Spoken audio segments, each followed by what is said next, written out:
Hey everybody, and welcome back to another book review. I'm in my car this time, which I feel like is kind of perfect for this story.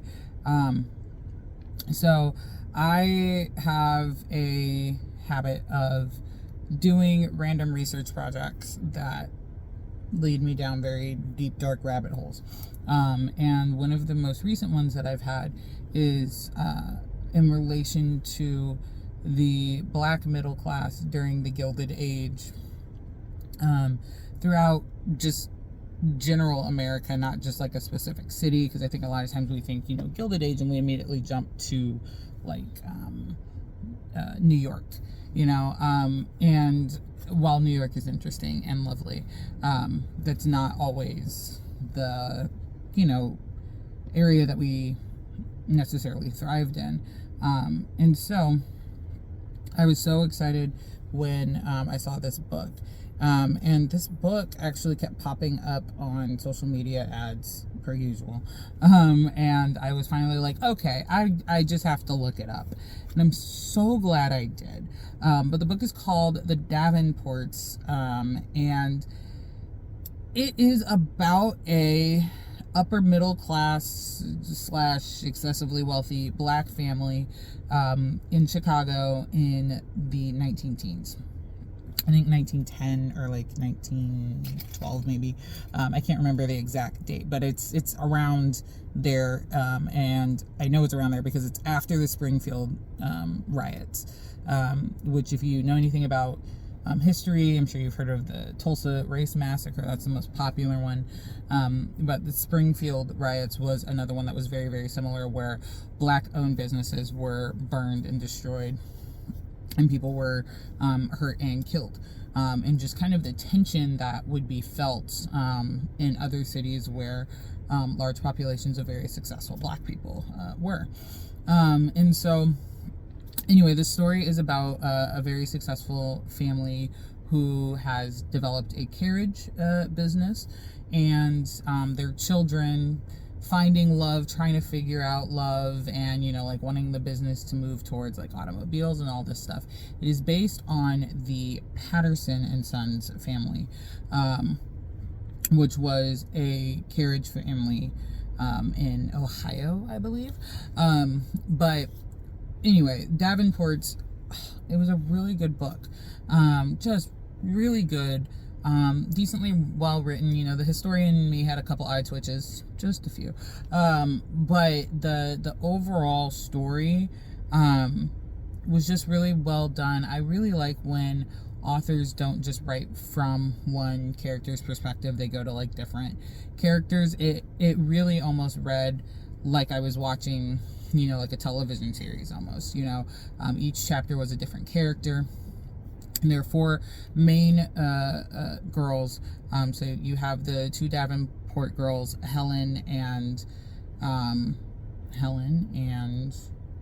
Olivia, and then you have the maid, Amy Rose, and then their friend Ruby.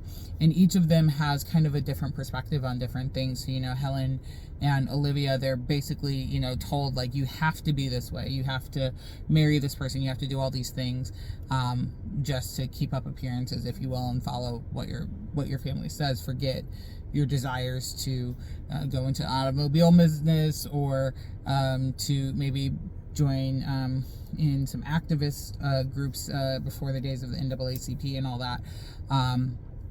And Ruby is the only child of a family who their father is running for mayor of Chicago. They're trying to make sure that he becomes the first black mayor, but they've spent all their money trying to make this happen. So how do you go from being super, super wealthy to being basically broke?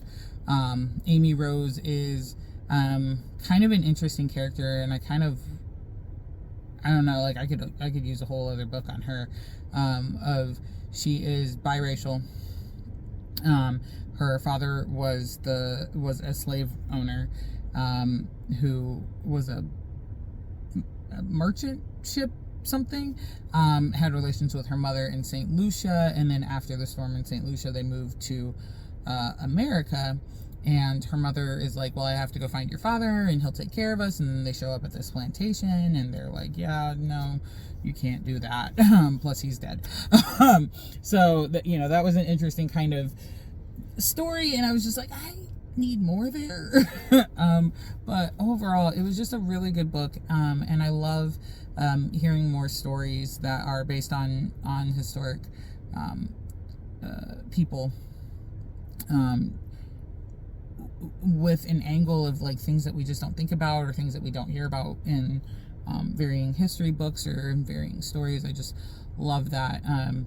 Again, like I said, I could really see it as a TV series. It's perfectly written to translate to the screen. Could not tell you who I would cast in any of the roles, because like in my head the people I would cast are like all way too old, because like these characters are like 17, 18, 19 for the girls, and the men are in their like early 20s, and then the parents, you know, and so like in my head I was like, oh, this person would be perfect, and this person would be perfect, and this person would be perfect, and then I'm like, this person is, you know, in their late 30s, and this person is in their 40s, you know. Plus we have a strike happening right now, people. But yeah, it was just such a good book. 5 out of 5 easily on it. I think it is classified as like young adult fiction, but it was right up my alley. It was the perfect mix of the history and fake and just good all around. It wasn't fluffy. A little predictable on a couple of the love stories, I will say.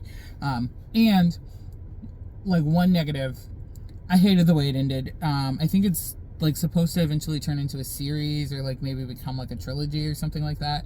I haven't been able to find any source material that says that there's another book, but there better be another book, because the way this book ended, I was so upset. It just cut off. And I was like, wait, but what happens? Like no one had closure. No one had, like, there was one character that kind of got closure, Ruby, but like everybody else, nobody else has closure. They're all just kind of like hanging in the air at the end, and I was just really upset by it. So yeah. That's my book review. So thank you so much as always for watching. Again, continue to send those book recommendations. I'm trying to read a lot more. As I mentioned, they've instituted a deer time at school, so that helps. And I'm 2 books in, so you're gonna have another book review coming soon. Yeah, continue to recommend books, and let me know your thoughts and things. If anybody else has heard of this book or read this book, by the way, the audiobook is actually not bad. I did listen to some of it. The audiobook is not bad for this one at all. So yeah, the Davenports, loved it. I look forward to seeing you all in my next book review. Bye!